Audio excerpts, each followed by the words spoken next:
تو ابراہیم علیہ السلام نے اپنی قوم سے کہا یہ کیسی تصویریں ہیں, تم ان کے گرد بیٹھے رہتے ہو, چھوڑ دو ان تصویروں سے دل نہ لگاؤ. قالوا وجدنا آباءنا لها عابدین, کہنے لگے ہم نے اپنے باپ دادا کو دیکھا ہے انہی کی عبادت کرتے ہوئے. ہندو کیوں ہندو ہے؟ اس لیے کہ ابا بھگوان رکھتے ہیں, دادا بھی بھگوان, وہ جو گھروں میں بت رکھتے تھے, اس بیس پر ہے, دلیل اور عقل کی بیس پہ نہیں ہے. آج کل یوٹیوب پہ ہندوؤں کے کچھ کرتب آ رہے ہیں, فیس بک پہ آتے ہیں نا کہ وہ پنڈت جی نے یہ کر کے پڑھا دیا, یہ پڑھ دیا تو وہ خبریں صحیح نکلیں, وہ کہہ رہے یار یہ تو بالکل صحیح خبریں ہیں, تو گویا غیب کا علم. تو خوب سمجھ لیں جو ہندو حضرات ہیں ان کی خدمت میں گزارش کر رہا ہوں, یہ کام مسلمان مولوی کریں یا ہندو پنڈت کرے, یہ دونوں دو نمبر ہیں. سمجھتے ہو؟ مسلمانوں میں بھی ایسے پیر و مرشد ہوتے ہیں جو بتا رہے ہوتے ہیں کہ یہ ہو جائے گا, یہ ہو جائے گا, اور ویسا ہو رہا ہوتا ہے. اور ہندوؤں میں بھی ایسے پنڈت ہوتے ہیں جو آپ کو اس طرح کے کرشمے دکھا رہے ہوتے ہیں, چاہے مسلمان روحانی علاج والا ہو جس کو میں پیار سے ٹوپی ڈرامہ کہتا ہوں, چاہے وہ پنڈت ہو, یہ دونوں ایک نمبر کے کیا ہیں؟ چور ہیں. یہ میں اس لیے کہہ رہا ہوں کہ ہندو برادری یہ نہ سمجھے کہ ہمارے مذہب کے رہنماؤں کو برا کہہ رہا ہے. بھائی یہ مسلمانوں میں ہو یا آپ میں ہو, یہ دونوں کیا ہیں؟ یہ کرشمے ہوتے ہیں, یہ شعبدے ہوتے ہیں, یہ شعبدے ہوتے ہیں. شعبدہ سمجھتے ہو؟ اب یہ ہندو لوگ گاڑی اردو بھی نہیں سمجھتے نا. شعبدہ نظر کے دھوکے ہوتے ہیں, یہ پہلے سے بندے رکھے ہوئے ہوتے ہیں, اپنے لوگوں کو انہوں نے قائل کیا ہوا ہوتا ہے. چھوڑ دو, انسانوں کو فالو مت کرو. قانون سازی کرنے کا حق کس کو ہے؟ اس خدا کو ہے جس نے اس کائنات کو بنایا, اور وہ اکیلا ہے, اس کے ساتھ کوئی شریک نہیں ہے. پھر بھی یقین نہیں آتا, پی کے فلم دوبارہ دیکھ لو جا کے. سمجھ رہے ہو؟ فلمیں دیکھنا حرام ہے, ناجائز ہے, لیکن اگر دیکھنی ہی ہے نا, جیسے ہم کہتے ہیں ڈرامہ اگر دیکھنی ہے تو اردو دیکھ لو. تو اگر فلم کسی ہندو نے دیکھنی ہے تو پی کے دیکھ لو, 100% یقین آ جائے گا. اور پی کے دیکھو بغیر پیے, ایسا نہ ہو پی کے دیکھ رہے ہیں بیٹھ کے, یار وہ فلم دیکھ رہے ہیں پی کے, پھر تھوڑی سمجھ میں آئے گی. تو بغیر پی کے دیکھ لو. صحیح ہے نا؟ بعض چیزیں فلمیں سکھا دیتی ہیں.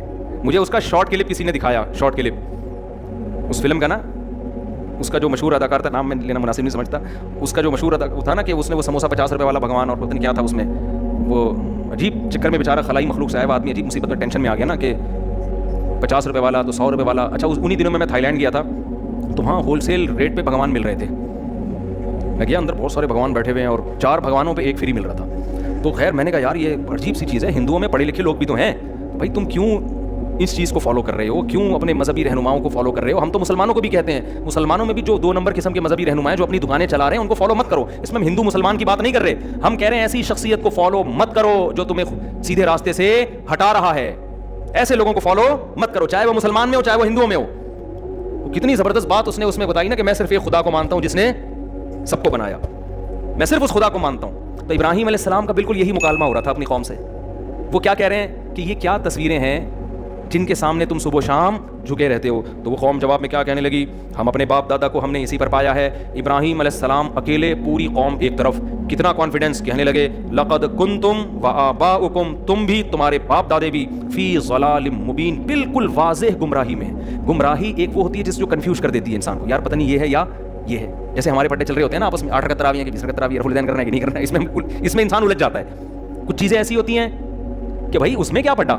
ایک ہندو نے ہندوستان میں ایک عالم سے پوچھا کہ تم اسلام کی طرف ہمیں دعوت دیتے ہو, تمہارے اپنے اتنے پھڈے ہیں, تم پہلے یہ بتاؤ تم لوگ کا اہل حدیث سے پھڈا کیا ہے. وہ عالم تھے حنفی. اب وہ ہندو چاہ رہا تھا کہ یہ اہل حدیث پہ کیچڑ اچھالیں گے, پھر اہل حدیث ان پہ اچھالیں گے. میں بولوں گا دیکھو تم تو آپس میں نہیں ایک ہو, ہمیں کیا اسلام کی دعوت دے رہے ہو. تو حنفی عالم تھے, میں نام بھی ان کا جانتا ہوں لیکن مناسب نہیں ہے بتانا. تو ان عالم سے ہندو نے پوچھا کہ یہ اہل حدیث اور دیوبندیوں کا آپس میں پھڈا کیا ہے. ہندو کہہ رہا ہے, انہوں نے کہا کوئی پھڈا نہیں ہے. وہ کہتے ہیں رکوع میں جاتے ہوئے ہاتھ اٹھا لو, ہم کہتے ہیں ہاتھ نہ اٹھاؤ. باقی ہم بھی خدا کے قائل ہیں, وہ بھی کہتے ہیں ان پتھروں میں کچھ نہیں رکھا. کیا خاندانی جواب. کہہ رہے ہیں وہ چھوٹا سا ہے, وہ ہم جب رکوع میں جاتے ہیں تو ہم کہتے ہیں بغیر ہاتھ اٹھائے, وہ کہتے ہیں ہاتھ اٹھا لو. یہ ہلکا پھلکا لائٹ سا اختلاف چل رہا ہے بھی ایسا ہی حقیقت میں. بڑھانا چاہو تو آپ اس کو کفر ایمان کا مسئلہ بنا لو, ہلکا کرنا چاہو تو کچھ بھی نہیں ہے. اور کہا باقی ایک چیز ہم میں کامن ہے, ہم بھی کہتے ہیں خدا صرف ایک ہے, اور وہ بھی کہتے ہیں یہ اتنے جو پتھر بنا کے رکھے ہوئے ہیں نا ان میں کچھ بھی نہیں رکھا. تو یہ ہے بڑی گمراہی سے. تو بھائی ہم بھی بچے ہوئے ہیں, اہل حدیث بھی بچے ہوئے ہیں. مسلمان چھوٹی موٹی چیزوں میں لڑتا ہے, مسائل کے ان پتھروں کو کیوں مانوں, یہ کیا ہے, اس کو تو میں نے خود بنایا, یہ تو تھائی لینڈ کے کارخانے میں بنا ہے, 4 پہ 1 فری ملا ہے, اور جو زیادہ ریٹ کا ہے وہ زیادہ بڑے کام کر رہا ہے جس کی ویلیو زیادہ ہے. تو ابراہیم علیہ السلام نے بھی کہا تم چھوٹی گمراہی میں نہیں, فی ضلال مبین, تم بہت بڑی گمراہی میں پڑے ہوئے ہو, ان پتھروں کو پوجتے ہو. قوم جواب میں کہنے لگی اجئتنا بالحق ام انت من اللاعبین. کیا انداز ہے, اے ابراہیم آپ سیریس ہیں یا مذاق کر رہے ہیں. یعنی ان کو یہ یقین ہی نہیں تھا کہ ایک نوجوان پوری قوم کے خلاف کھڑے ہو کر اتنے کانفیڈنس سے بات کرے گا کہ تم گمراہی میں ہو. لہذا ان کو پہلی مرتبہ میں تو یقین ہی نہیں آیا. انہوں نے کہا یہ آپ سیریس ہیں. وہ میں ایک چٹکلا سناتا ہوں نا, ایک چھوڑو ابھی چٹکلا نہیں, پھر وہ پھر چٹکلوں میں سارا ٹائم نکل جاتا ہے, کہ اے ابراہیم آپ سیریس ہیں یا آپ مذاق کر رہے ہیں. ابراہیم علیہ السلام نے کہا نا نا نا مذاق نہیں کر رہا, ربکم رب السماوات والارض, ایک خدا ہے جس نے آسمانوں اور زمین کو بنایا, وانا علی ذالکم من الشاہدین, اور میں اس پر گواہی دے رہا ہوں. گواہ کسے کہتے ہیں؟ جس نے اپنی آنکھوں سے دیکھا ہو. گویا میں نے اپنی آنکھوں سے دیکھا ہے, یعنی اتنا یقین ہے جیسے اپنی آنکھوں سے دیکھا, میں تو اس پر گواہی دے رہا ہوں. اشہدو, میں گواہی دے رہا ہوں. تو جو مذاق کر رہا ہوتا ہے وہ گواہی کے لفظ استعمال نہیں کرتا, وہ قسمیں نہیں اٹھاتا. میں حلفیہ بولتا ہوں کہ وہ ایک اکیلا خدا ہے جس نے آسمانوں اور زمین کو بنایا. یہ تو بنے ہوئے ہیں, بنانے والے تھوڑی ہیں. اور پھر ابراہیم علیہ السلام نے دل میں کہا وَتَاللَّهِ لَأَكِيدَنَّ أَصْنَامَكُمْ بَعْدَ أَن تُوَلُّوا مُدْبِرِينَ, تم ابھی جا رہے ہو اپنے کسی فنکشن میں, جب واپس آؤ گے تو میں تمہارے بتوں کی گد بنا کے رکھوں گا. انہوں نے ایک سوچا ورک شاپ کرواؤں میں ان کو, لیکن یاد رکھو یہ ہمارے لیے جائز نہیں ہے, یہ ابراہیم علیہ السلام ہی کے لیے تھا. ایسا نہ ہو آپ کسی ہندو کے مندر میں جا کے بتوں کو آڑا ترشا کر دیں, شریعت میں آپ کو اس کی اجازت نہیں ہے. تو ابراہیم علیہ السلام نے کیا کیا کہ قوم جانے لگی, کوئی میلہ تھا ان کا, قوم نے کہا کہ آپ بھی چلیں. آپ نے کہا میری طبیعت خراب ہے. طبیعت خراب کا مطلب یہ تھا کہ یہ تمہارے بتوں کو دیکھ دیکھ کے میری طبیعت خراب ہے. یہ اس کو کہتے ہیں توریہ, کہ آپ زبان سے کوئی لفظ استعمال کر رہے ہیں, آپ اس کا مطلب کچھ اور لے رہے ہیں, سامنے والا اس کا مطلب کچھ اور. تو انہوں نے چھوڑ دیا, چلو بھائی ٹھیک ہے. تو ابراہیم علیہ السلام نے کیا کیا, جا کے فجعلہم جذاذا, سارے بتوں کو جتنے اس کے اندر رکھے ہوئے تھے سب کو, کسی کو ٹنڈا کسی کو لنجا کر دیا, کسی کی آنکھ پھوڑ دی, کسی کے کان کاٹ دیا, کسی کے بازو کاٹ دیے. سب کا نا جو مینوفیکچرنگ فالٹ ان میں نہیں تھا, لیکن بعد میں سب کو کیا کر دیا, فالٹ. اور جو بڑا والا بت تھا نا جو ذرا مہنگا تھا, اس کے وہ بالکل کچھ نہیں کیا, اس کے کلاڑے میں جا کے اس کے گردن میں جا کے کلہاڑا لٹکا دیا. اب جب وہ لوگ واپس میلے سے آئے ہیں کہنے لگے من فعل هذا بآلهتنا انه لمن الظالمین, جس نے ہمارے خداؤں کے ساتھ, بھگوانوں کے ساتھ یہ کیا وہ تو بڑا ظالم ہے. کون ہے؟ تو لوگوں نے کہا بھائی ایک ہی بندہ ان کو برا کہتا ہے جس کا نام ابراہیم ہے, اسی کا کام ہوگا یہ. تو لوگوں نے کہا سب کے سامنے لے کر آؤ تاکہ سب کے سامنے جرم کا اقرار کرے اور اس کو سزا ملے. تو ابراہیم علیہ السلام کو لایا گیا, نوجوان تھے, سب کے سامنے لایا گیا. انت فعلت هذا بآلهتنا یا ابراہیم, اے ابراہیم آپ نے کیا یہ سب کچھ؟ ابراہیم علیہ السلام نے کہا فعلهم کبیرهم هذا, یہ جو بڑا والا ہے نا جس کے گردن میں کلہاڑا ہے, اس نے کیا ہے. یہ کس کا کام ہے؟ اس کا کام ہے. سب کو پتا تھا, ظاہر ہے اس کا کہاں ہو سکتا ہے کام, اس کا کام ہے. فاسألوہم ان کانوا ینطقون, اور میری بات پہ یقین نہیں آتا ان سب سے پوچھ لو, یہ تمہیں خود بتائیں گے اس کا کام ہے. یہ خود بولیں گے. بھائی جس کے ساتھ زیادتی ہوتی ہے وہ مجرم تھانے میں لے جاتے ہیں نا, جس کی چوری ہوئی ہے, بتاؤ اس نے چوری کی ہے, یہ موبائل چھین رہا تھا, چیک کر رہے ہوتے ہیں نا. تو ابراہیم علیہ السلام نے کہا کہ ان سے پوچھو, یہ خود بتائیں گے کس کا کام ہے, یہ اس کا کام. تو قرآن کہتا ہے ایک دم ان کے دل میں خیال آیا اور کہنے لگے تم تو بڑے ظالم ہو, یہ کمبخت تو اپنے مجرم کا نام نہیں بتا سکتے. ان کی ضمیر نے ان کو ملامت کی کہ یار ہم کن کی عبادت کر رہے ہیں کہ ان کو پکڑ کے کوئی بھی کوٹ پوٹ کے چلا جائے, یہ اپنا دفاع نہیں کر سکتے, تو یہ ہماری بگڑی کہاں سے بنائیں گے, کوئی بھی ان کو پکڑ کے مار دے. تو قرآن کہتے ہیں ایک دم, کیونکہ ابراہیم علیہ السلام ان کے ضمیر کو جھنجھوڑنا چاہتے تھے. بعض دفعہ تقریروں سے فائدہ نہیں ہوتا, پریکٹیکلی کوئی کام کر کے دکھایا جاتا ہے نا, اس سے بڑی موٹیویشن ملتی ہے. تو کہنے لگے, شروع میں تو بولنے لگے کہ تم بڑے ظالم ہو دل میں نا, لیکن اپنے اس ضمیر کے خیال کو پھر جھٹکا انہوں نے کہ نکالو یار, یہ اتنے اچھے اچھے خیال کیوں نہیں ہمیں, وہی ہے نا باپ دادا خاندانی پرمپرا. تو انہوں نے اپنے خیال کو کیا جھٹکا, اور پھر کہنے لگے لقد علمت ما هؤلاء ينطقون, اے ابراہیم تجھے پتہ ہے یہ بول نہیں سکتے. یہ جب سے بنے ہیں ان کے اندر کچھ فالٹ تو ابھی پیدا ہوئے ہیں, لیکن ایک مینوفیکچرنگ فالٹ ہے, وہ یہ کہ یہ بولنے کے قابل, یہ پیدائشی گونگے پیدائشی بہرے ہیں. یہ تو میں اپنی طرف سے کہہ رہا ہوں, انہوں نے مینوفیکچرنگ وغیرہ نہیں کہا کہ یہ بول ہی نہیں سکتے. ابراہیم علیہ السلام نے کہا افتعبدون من دون اللہ ما لا ينفعكم شيئا ولا يضركم, اب تبلیغ اثر کرے گی نا. کہنے لگے ایسوں کی عبادت کر رہے ہو جو نہ کوئی فائدہ پہنچا سکتے ہیں اور نہ نقصان, جو بول نہیں سکتے.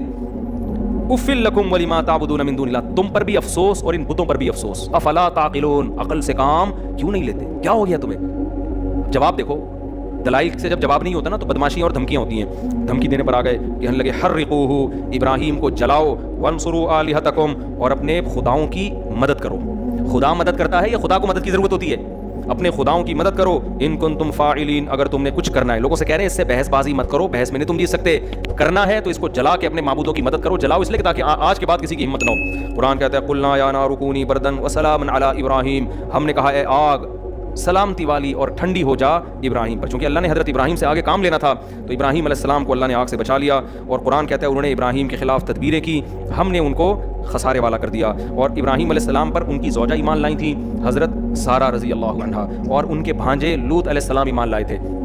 تو اللہ کہتے ہیں ہم نے ابراہیم کو اور لوط علیہ السلام کو ایسی زمین کی طرف نجات دے دی, ہجرت کروا دی جو تمام جہان والوں کے لیے ہم نے اس میں برکت رکھی, یعنی ارض شام اور فلسطین جو بیت المقدس ہے جو آج متنازع چل رہا ہے. یہاں ابراہیم علیہ السلام اپنی قوم کو چھوڑ کے چلے گئے.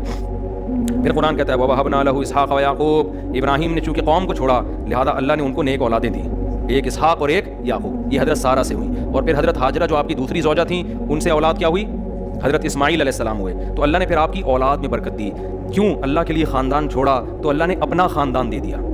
سمجھتے ہو کہ نہیں سمجھتے؟ اس لیے اگر کسی کا خاندان بہت بے دین ہے، وہ اس کو شریعت پہ چلنے نہیں دے رہا، الگ سے شادیاں شروع کر کے اپنا خاندان بنانا شروع کر دو اور ان کی اپنے حساب سے تربیت شروع کر دو۔ مجھ سے لوگ اکثر آ کے کہتے ہیں ہماری اماں ابا ہمیں 30-35 سال کے ہو گئے، ہمیں شادی نہیں کرنے دے رہے، تو کیا کرے، خاندان کٹ جائے گا۔ میں نے کہا خاندان تو آپ کا کیسے کٹ جائے گا؟ آپ شادی کرو، بچے ہو جائیں گے، آپ کا اپنا خاندان ہو جائے گا، اور اگر 4 کر کے بچے پیدا کرو گے تو آپ کا خاندان آپ کا ایک جز بن جائے گا، یعنی آپ کا اتنا بڑا خاندان ہوگا کہ آپ اس خاندان کا پارٹ نہیں ہوں گے، آپ کا خاندان آپ کے خاندان کے پارٹ ہوگا۔ سمجھ رہے ہو؟ تو یہ بڑی بہترین پیکج ہے جو لوگوں کی سمجھ میں آتا نہیں ہے۔ حضرت ابراہیم نے یہی کیا کہ حضرت سارہ سے شادی کی اور حضرت ہاجرہ سے اپنا خاندان، اور ایسے نیک سالے اللہ نے بچے دیے، 3 پیغمبر، 2 پیغمبر اسحاق اور اسماعیل، اور اسحاق کے بیٹے پھر یعقوب، اور یعقوب کے پھر یوسف، اور ان کے بیٹے پھر مصر میں حکومت، پھر انہی میں موسیٰ علیہ السلام پیدا ہو رہے ہیں، داؤد علیہ السلام پیدا ہو رہے ہیں، سلیمان علیہ السلام پیدا ہو رہے ہیں، کتنے، زکریا علیہ السلام، حضرت مریم، عیسیٰ علیہ السلام۔ یہ ساری قربانیوں کا صلہ تھا جو اللہ نے اولاد کی صورت میں ابراہیم علیہ السلام کو دیا۔ آج بھی قربانی دو، اللہ نیک سالے اولاد دے گا انشاءاللہ۔ یعنی کہ ماں باپ کو چھوڑ کے بھاگ جاؤ، یہ مطلب نہیں ہے، مطلب یہ کہ غیر شرعی کاموں میں اپنے خاندان کو فالو مت کرو۔ خیر ابراہیم علیہ السلام نے تو اس لیے چھوڑ دیا نا کہ ان کو قتل کی کوشش کر رہے تھے، ورنہ وہ ابراہیم علیہ السلام تو وہیں تھے۔ جلدی بس میں یہ آیت مکمل کرتا ہوں۔ اللہ کہتے ہیں ہم نے ان کو ہبہ کر دیے اسحاق اور پوتے دیے یعقوب، اور ہم نے سب کو نیک بنایا، اور ہم نے ان کی اولادوں میں امام پیدا کیے جو لوگوں کو ہمارے حکم سے سیدھے راستے کی تلقین، یعنی صرف نیک بچے پیدا نہیں ہوئے، مقتدا اور رہبر پیدا ہوئے ہیں ابراہیم علیہ السلام کی اولاد میں۔ اور اللہ کہتے ہیں ہم نے لوط علیہ السلام کو بھی علم اور حکمت دیا، جو حضرت ابراہیم کے بھانجے تھے، حضرت ابراہیم پر ایمان لے کر آئے، تو ابراہیم علیہ السلام ان پر اللہ نے لوط علیہ السلام کو نبی بنا دیا، اور پھر ان کو اللہ نے بھیجا ایسی قوم کی طرف تبلیغ کے لیے جو شرک بھی کرتی تھی اور لڑکوں سے بدفعلی بھی۔ لوط علیہ السلام کی قوم سے پہلے یہ جرم دنیا میں کبھی بھی نہیں ہوا۔ اس سے بھی پتہ چلتا ہے یہ نیچرل نہیں ہے، شیطان نے ان کو اس کام میں ڈالا کے۔ تو لوط علیہ السلام جب گئے تو انہوں نے اپنی قوم کو سمجھایا لڑکوں سے بدفعلی مت کیا کرو۔ پورا واقعہ قرآن میں کئی بار بیان ہوا، ابھی بس میں شارٹ کر رہا ہوں۔